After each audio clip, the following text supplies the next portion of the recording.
It was here, on YouTube, where I came to reignite and better understand my fascination for Tom Cruise. This is where I became a true admirer. Unsurprisingly, there are hundreds of videos on YouTube centered on him. These are homemade TV recordings and unauthorized film clips. There are also amateur re-edits of these. There is so much. I've seen so much. I can now talk about a Tom Cruise of any year or film, about a mediatized version of him, and even on the video categories of him that are now available online. The kissing scenes, the chases, the interviews, the fan anthologies, and fake eulogies. The insanity.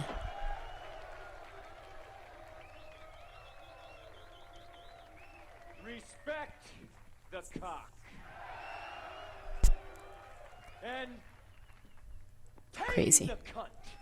Whether you're an aficionado of Coca-Cola ads or of a Soviet rock band with a single hit, you'll have no problem finding here your favorite images and strongest community. It's just amazing how the site attracts groupies and fans. This is what I enjoy of YouTube the most. The way in which an open-ended image archive can transform anyone into an aficionado of sorts. Because it is a game, guys. You want to think it's not, huh? You want to think it's not, you go back to the schoolyard. You have that crush on... In his film roles during the 1980s and early 90s, Tom Cruise stands for some sort of promise. He's a young one with a smile. He sings and dances alone and out loud. He does so beyond the shower, inside the car, down the living room, lyrically connecting the bygone musical film era with the then emerging music video scene.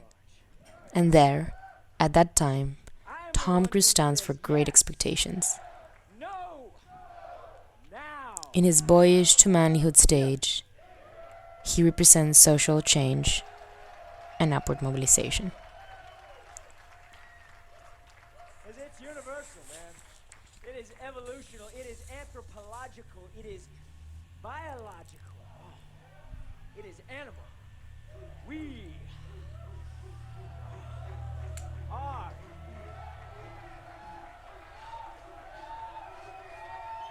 The insanity.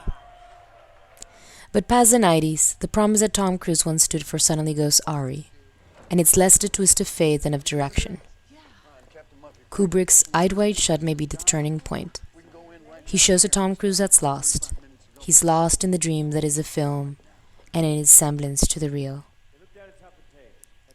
No later, in Magnolia, P.T. Anderson gives us an insanely accurate image of a newfound Tom Cruise. He's a cult figure, a loner, what may possibly be the most genuine Tom Cruise there can be. Yep, that's just the kind of prick I am. Now you're going to need this calendar. And soon after, in his film Collateral, Michael Mann takes a step more. He presents us with an unrecognizable grayed hair Tom Cruise.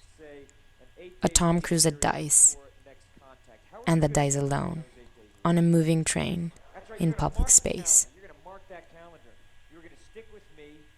And he ends by asking, Tom Cruise that is, he asks, do you think anybody will notice?